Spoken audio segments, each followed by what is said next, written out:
Good morning and happy Monday, everyone.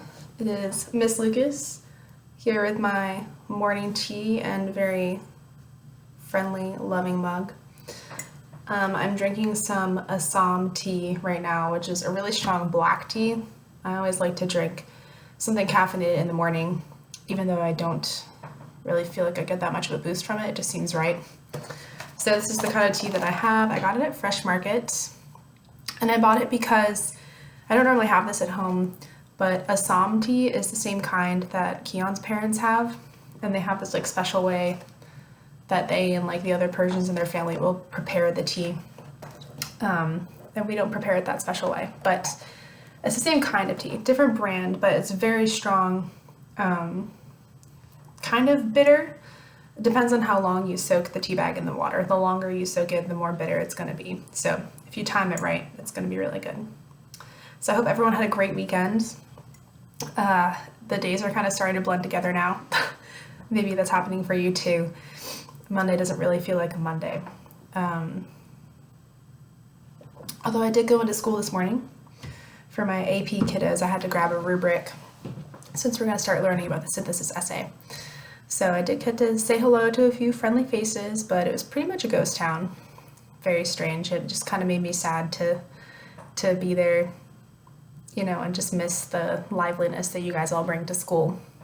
But my room is cheerfully decorated with all of your projects and artwork and things like that, so that did cheer me up. So 2 things I want to share today. First is a little project that I did yesterday that I want to show you. And then the other is, of course, poems. All right, so some of you have said in your journals that you've been painting, and I would love to see anything that you guys are making. If you want to email me a picture or text me a picture on Remind, I would just love to know, even if it's not even painting, just any creative stuff you guys are working on while we have this pandemic closure. But I took a watercolor class, I want to say like a year and a half ago. It was while I was still getting my master's at Hollins, so I was able to take this class during the day on weekdays. So as you can imagine, everyone else in the class was like retired and really old because most people are in classes or working a job during the weekdays, during normal business hours. So it was me, a lot of old people, and it was my first time watercoloring. It's pretty hard. I wonder what it would have been like if I had tried another kind of painting, because with the water, it just moves around a lot on the paper and it's kind of hard to control. And especially with anything creative, I think maybe a lot of people feel this way when you stare at a blank page.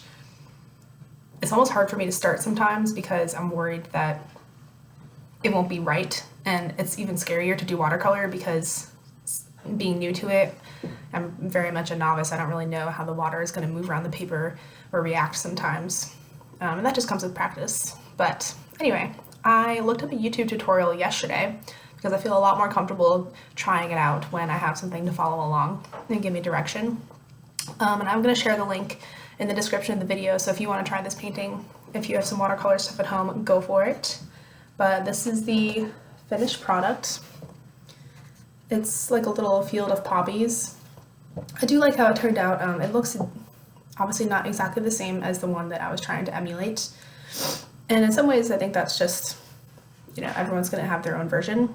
But since I'm trying to learn and just get a little practice, try not to be too hard on myself and just let it be what it is and appreciate it for how it turned out. So basically the tutorial goes through making the leaves in the background and the bottom, and then you start putting in big blobs of red to make the flowers, and then you add a bunch of details later. And with watercolors, you can't really cover up a mistake like you can with acrylics or oil paints. So you always add the darks last, because once you add something dark on, you cannot take it off. That's another detriment of watercolors. If you make a mistake, you're kind of stuck with it. So, but with practice, you can do it. And I taped the edges to give it that nice, like, clean frame look. I'll just show you a couple of the materials that I used to make that painting. So these are my brushes. It's kind of a random assortment. I got a lot of them from Cheap Joe's art stuff because I had to pay for the class, and then, you know, one thing about art is you do have to pay for the materials, and a lot of times they're not cheap. So my brushes were pretty cheap, and they work fine for me since I'm just a newbie and I don't really care about having something fancy. So I only used a few of these. I only used these 3 to make that painting. This one you use to get water all over the page before you start. And then these are the ones that I use to put the color on. And then I'm just going to show you my paint palette. So in watercolor, you can have different kinds of paints. You could have the dry wells, which you probably see and have used before, like in art class. The class that I took, the teacher required that everyone have like tubes of paint that you could squeeze. So this is my paint palette, and those are little blobs that I squeezed out from paint tubes, and you just kind of mix your colors in the middle. And color mixing is also something that I don't know really anything about. Color theory and all that stuff is like, I've never really taken a art class past high school except for that watercolor class I took. But even if you just want to like play around, like I have something like this too, and this is a lot cheaper than those other paints, and just all you need is a jar of water, some kind of brush, you can just use one, and then something like this. Even with fewer colors, you can still mix and match with these. Because what's nice about this is once you open it, you can use this side to put water and then pull color on and mix things. So this is my little art project that I made. I wanted to share with you guys. Might share some more creative endeavors as we move forward. All right, and lastly, I wanted to share a couple of poems. I've had this book since I was like a kid, the Poetry of Robert Frost. The collected poems, complete and unabridged. And this book is kind of old. I think it's my parents, and they've just had it for a long time. Yeah, it was published in 1969. So, and I have 2 short poems that I want to read. One is kind of fun. It's called The Objection to Being Stepped On. At the end of the row, I stepped on the toe of an unemployed hoe. It rose in offense and struck me a blow in the seat of my sense. It wasn't to blame, but I called it a name. And I must say it dealt me a blow that I felt like malice prepense. You may call me a fool, but was there a rule the weapon should be turned into a tool? And what do we see? The first tool I step on turned into a weapon. I just like that because he's really clever with his rhyming. The way it looks on the page, he's got very short lines, and so you can kind of feel that rhythm of da da da da da da da da da da da da da da, and then it moves on to the next one. So there's not really particular stanzas because the rhyming and rhythm pattern doesn't really follow an exact, like it's not the same size package every time. There's 3 lines, there's 2 lines, but it's just cute because he's talking about stepping on a garden hoe. And when when the teeth are facing up and you step on it, it swings up and whacks you in the face. And it's a funny image, and he shows, I think, a little bit of humility in the poem, being able to talk about something like that, because it's the kind of thing where like you walk through a screen door thinking it's open, like you kind of hope that no one would see because it's a little embarrassing. But he read a poem about it.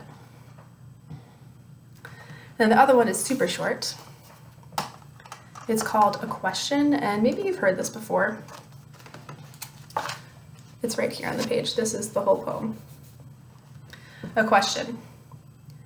A voice said, "Look me in the stars, and tell me truly, men of earth, if all the soul and body scars were not too much to pay for birth." I'm just going to read it one more time. A question.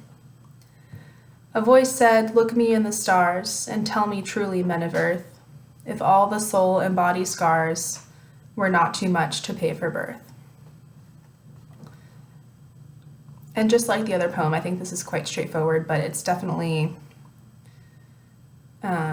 taking on a deeper subject than stepping on a garden hoe. I think this poem is getting at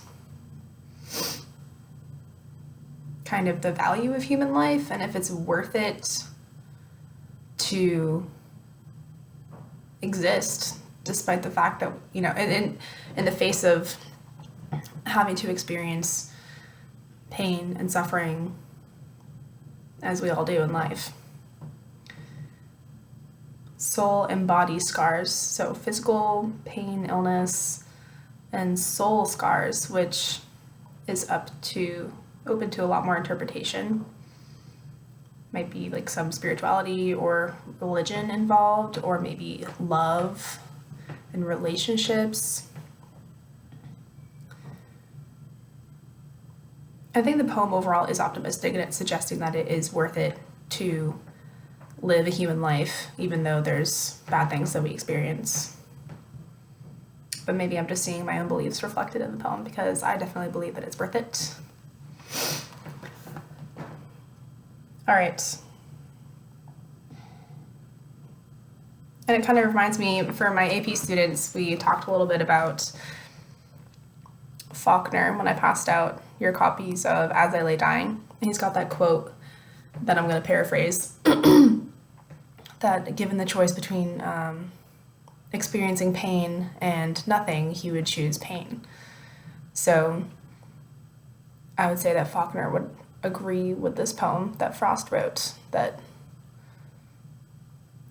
being alive is worth it, despite the struggles that we have to go through. So even though we have a pandemic right now, and maybe your parents aren't letting you out of the house to see your friends, maybe you're going stir crazy, bored. I know a lot of you are missing school, telling me that you never thought you would say it, but you do miss school. And these are a lot of unique challenges that pretty much no one who's alive right now has faced before, having this kind of lifestyle change. But it's for the good of others, and it won't last forever. I'm just trying to keep that in mind, because I'm trying not to go crazy too, clearly, because I'm painting, even though I haven't painted in like a gazillion years. But that's cool. Kind of bringing up some old creative endeavors. All right, I'm starting to ramble. I'm going to cut it off and just say, friends, students, I miss you guys so much, for real. I miss all the jokes and antics and class discussions, and just getting to see you guys and see how you're doing, which is why I've been giving those journal assignments, because I really do want to know how you guys are. So anyways, reach out anytime. This week I've got some important announcements that are out now on Blackboard. Please read carefully and let me know if you have any questions. All right, love you guys. Bye.